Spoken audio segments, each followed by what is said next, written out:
You want to do the intro? Yeah, I'll do the intro. Do the intro. Do the fucking intro. You do the. The f. Sorry.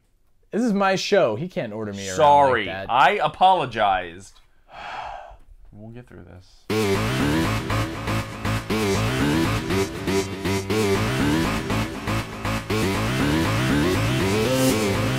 Hi everybody, welcome to Still Playing with Toys. I'm Troy. I'm Jason. Hi. Hi. Hello. I don't know why we did that That was weird. That was weird. That was weird. Yeah, it's all right. You're used to us being weird by now. I hope so. We're several episodes in. You know how weird we are. Baker's dozen. I had to be ambiguous because I don't know what order these are gonna air in. No, don't. No.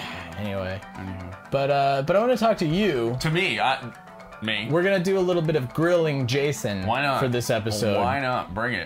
Bring it. We need to know where you were the night of November 5th at 10 p.m. And you better have a hell of an alibi. 7-Eleven. I swear to God. Whoa, whoa, easy. Violence never solved anything. Or did it? There Fists. Fury.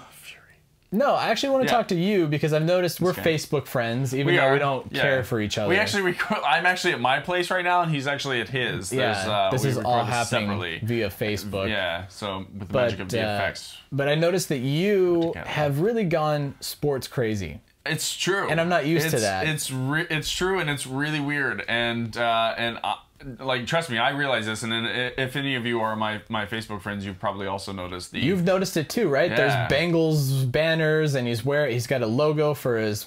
He's talking about sports. Cincinnati Reds. And Hooper ball and Hooper and Hoppers. It's weird. Yeah, I don't know exactly. I mean, I kind of know where it came from, but yeah, it's within the past, I would say 2 months. I've become obsessed with sports, mainly baseball, oddly enough, but football I think kind of was the jumping point to get into that. Yeah. And then, even before that, I would say the Olympics. The Olympics were, I've always been a huge Olympics fan. Every 2 years I will watch whatever it is, Summer or Winter Olympics. And I'll try to watch it as much as possible. But, this year was the first year that I've had DVR. You also were not. Yeah, for half of the Olympics, I was also unemployed. It wasn't working. So I was. So that helps. I was watching everything, and then even when I started to work at the place where Troy works, on a freelance basis, I would still come home every night and watch what I had DVR'd. Yeah, that's what I noticed is you were DVRing. You had like your phone and you were watching the baseball game, and it was totally something that I'm not used to. Because you and I are kind of casual sports fans. We watch the Super Bowl together. We kind of do that sort of like event, which most people do. Most people do. It's nothing weird. But I'm not used to you being that person that's I got to see what happens in what was like the Rangers game or something. And I don't even remember you. Well, I've been taking testosterone.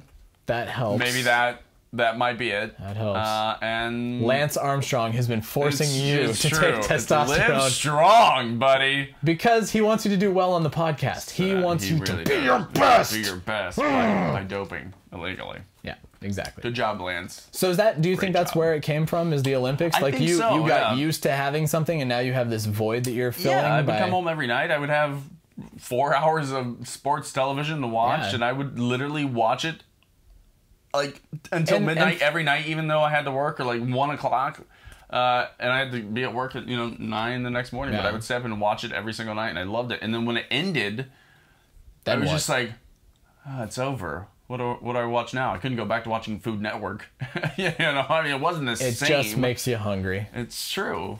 It just does. But I mean, so and Olympics too. Let's be honest, not necessarily things that you would care about in everyday life, like gymnastics. Sure. I don't see you being into gymnastics. I will say gymnastics, it's one of my favorite sports to watch during the Olympics. But yes, I after the Olympics are over, instantly don't care.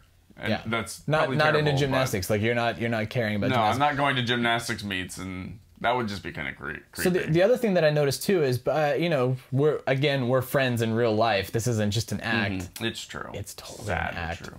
But we went to a Galaxy game, an MLS Galaxy game, like 2 years ago. 2 years ago. 2 years, I believe. Yeah. And you weren't really that into. I mean, I liked soccer, and I kind of got into it with my friend Adam, and we went to the games more often. In fact, we got season tickets and stuff. And you didn't really want to go. You didn't really care. But now you're into soccer too. It just sort of happened. It just happened. Like that. And like, when we did go to that game, I enjoyed myself a lot. I mean, you're there with your friends, you're having a beer, you get caught up in the moment. Just like when I was a kid and I would go to Reds games, I would have a great time. I was there with my dad, my brother, my mom. It was like a family thing. It was great. I was there with friends. I've been to see the Dodgers out here in LA a couple times, and that's always fun. It's a good environment. It's a great environment. It's a lot of fun to be there with your friends, and like being at a sports bar. Yeah. And that's something you've been doing a lot lately too, right? Yeah, like you're going because before, like, I only enjoyed sports when I was with friends and seeing it live.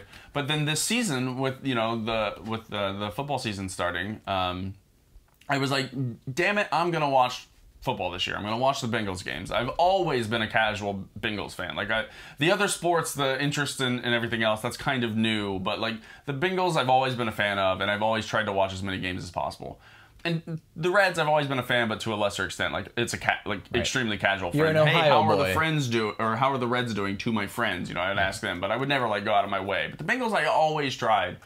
You should also ask your friends how they're doing. I should also ask. That's common courtesy. It's just nice. It's just manners. It's manners. So this season I'm like, I'm gonna watch the Bengals game, and how am I gonna do that out here in California? Because they're only televised like once or twice if they're on Monday night or Sunday night football. That's true. We don't really get to watch them. Yeah, unless you end up purchasing one of those packages. Insanely expensive packages that the NFL offers, which is not worth it considering you're watching 16, 17 games this season. No. But and it's $200. How much is it? I think it's almost $3 or something. I don't know. It's too much. Whatever it is. Lot. Major League Baseball, you're getting 162 games or something, and you're paying $150. There's a game on every day. There's several games on every day. That's worth it. NFL, not so much. But anyways. So, a buddy of mine who's also a football fan, Nathan Liptow, filmblankshow.com. Every episode he does this. He's a football fan, so we were like, hey, let's go watch sports together. And, for the past couple of weeks, that's what we have been doing. We've been going to watch the games. He's recently started a new job, so we haven't. So I actually had to go to a sports bar by myself. What was that like? That was really awkward. Are you that guy that's at the bar that's sort of like crying into his beer as your team is losing? Pretty much. I mean, if you're watching any sort of Cincinnati sports, for the most part, there's going to be some crying involved. But I mean, luckily they won the game that I was there to see that day. But you're suddenly surrounded by people that have been sports fans their entire lives, and they know all the rules. They know the players by names. They know they have fantasy football leagues.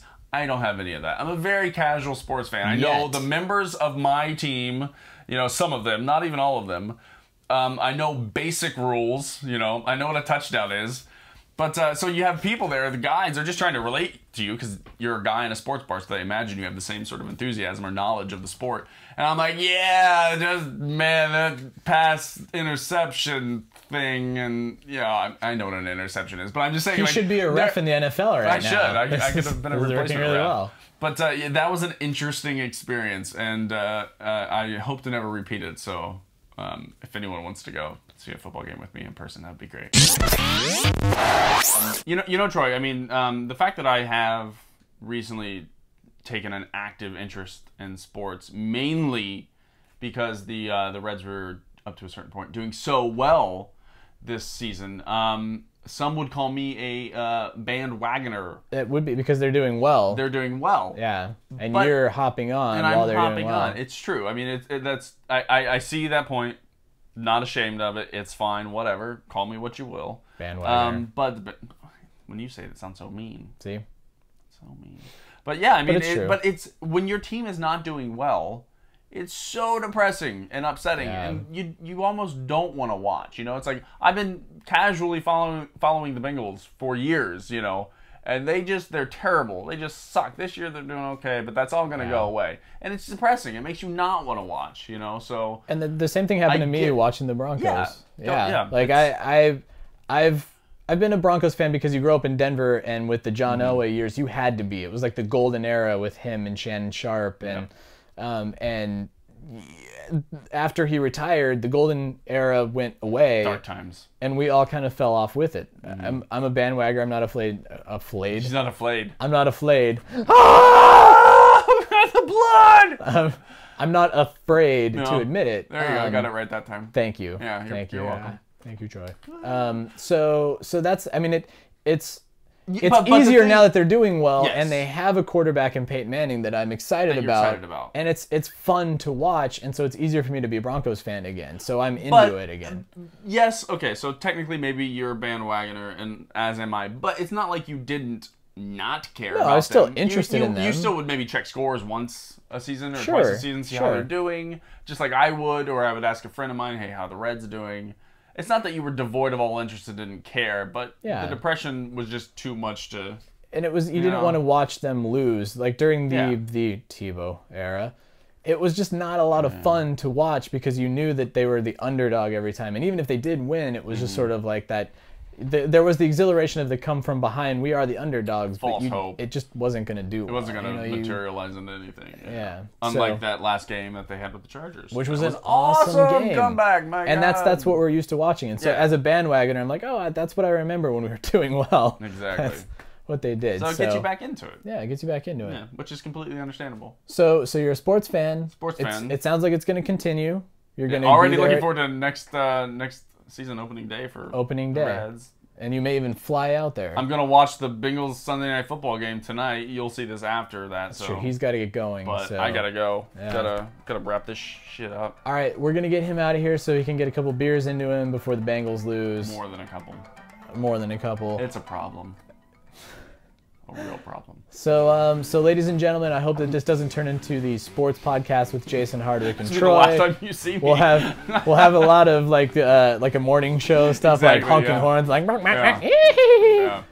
we're not going to do that. But I do want to check in with you just to see, like, later through the shows to see if you're still into it. Maybe I can make an appearance on the sports program. The sports program, which we need to. It's coming, I promise. The other shows are coming, I promise. They are in the works, folks. We spend too much time talking about ourselves. All we do. Priorities. Really weird. Priorities. But anyway, we'll see you guys next Monday. Thanks, guys. Make sure you like us, you subscribe, all that stuff. Do it all. Spay and neuter your pets. Bye, everybody. Bye.